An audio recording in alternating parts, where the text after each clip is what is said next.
안녕하십니까 여러분. 혹시 본인이나 주변 사람 중에 아무리 더워도 땀이 안 나는 분이 계십니까? 혹은 그런 분들을 보며 축복받은 체질이라 부럽다고 생각하신 적은 있으신지요? 하지만 그게 축복이 아니라 신경이 망가지고 있다는 무시무시한 경고라면 어떻겠습니까? 믿기 힘드시겠지만 실제로는 땀이 안 나거나 반대로 과도하게 나는 증상이 말초신경병이라는 신경 손상의 시작 신호일 수 있다는 것이 사실입니다. 문제는 대다수 사람들이 그러한 현상을 단순 피로나 나이 탓으로 넘기다가 손발 저림, 극심한 피로, 소화불량, 어지럼까지 번지고 나서야 병원을 찾는다는 겁니다. 과연 지금 내 몸은 안전할까요? 오늘은 삼신경과의원 배대웅 원장님과 함께 우리가 흔히 놓치기 쉬운 말초신경병의 실체와 그 증상, 그리고 꼭 알아야 할 예방법까지 하나하나 자세하게 풀어드리겠습니다. 오늘 영상 끝까지 보시고 구독과 좋아요,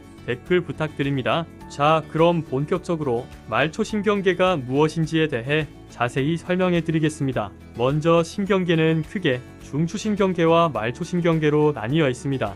중추신경계는 뇌와 척수로 이루어져 있고 우리가 흔히 알고 있는 명령 센터 역할을 합니다. 반면 말초신경은 얼굴부터 팔다리 끝까지 우리 몸 구석구석을 연결하는 신경망으로 이 신경 덕분에 몸 전체가 하나로 연결돼 작동합니다. 문제는 이 말초신경이 손상되기 시작하면 그 증상이 너무 다양하고 은밀하게 나타나서 많은 분들이 원인을 모른 채 여러 병원을 돌다가 결국 뒤늦게 신경과에 오게 된다는 것입니다. 이러한 말초신경은 크게 세 가지로 나뉩니다. 운동신경, 감각신경, 자율신경입니다. 운동신경은 팔, 다리를 움직이게 하고 감각신경은 온도나 통증, 촉감을 느끼게 해줍니다. 그리고 가장 얇고 가장 먼저 손상되기 시작하는 것이 바로 자율신경입니다. 자율신경은 우리가 의식하지 않아도 몸이 스스로 작동하게 해줍니다. 예를 들어 밥을 먹으면 소화가 되고 더우면 땀이 나고 가만히 있을 때는 심장이 천천히 뛰다가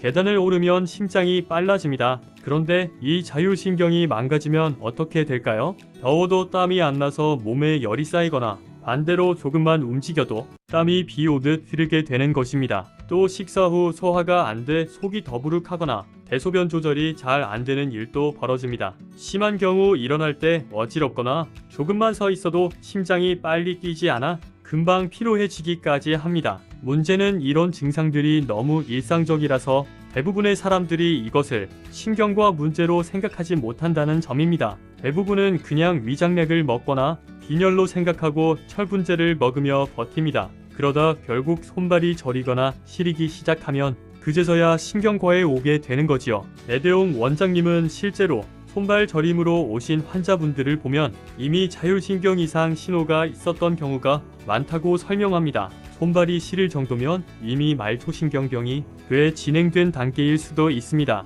말초신경병은 원인도 다양합니다. 가장 흔한 원인은 바로 당뇨와 알코올입니다.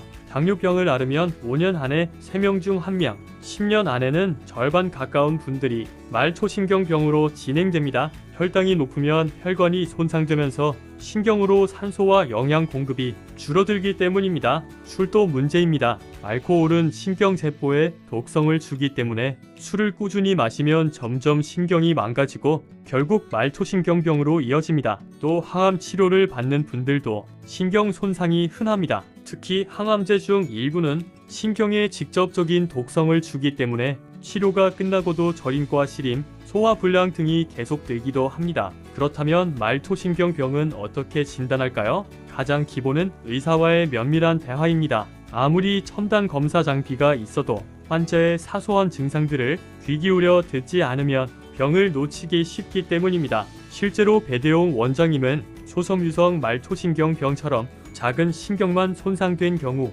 검사에서는 정상으로 나오더라도 진찰에서 특징적인 감각 저하나 반응을 확인해 진단을 내린다고 합니다. 신경전도 검사, 자율신경 검사, 혈액 검사 등이 함께 시행되지만 최종 진단은 결국 전문가의 경험과 꼼꼼한 진찰에서 나오는 것이지요. 치료 역시 원인에 따라 달라집니다. 당뇨성 말초신경병이라면 철저한 혈당 조절이 중요합니다. 알코올성 말초신경병은 금주가 답입니다. 술을 끊지 않으면 약을 아무리 먹어도 소용없습니다. 항암제 때문에 생긴 신경병이라면 항암 치료 스케줄과 부작용 관리가 함께 이루어져야 합니다. 또한 자율신경 손상을 완화하려면 꾸준한 유산소 운동과 주 2회 이상의 근력 운동이 도움됩니다. 생활습관 변화와 적절한 약물 치료가 병행되어야 말토신경병의 진행 속도를 최대한 늦출 수 있습니다. 지금까지 무심코 넘겼던 사소한 증상들이 사실은 신경이 무너지고 있다는 신호였다면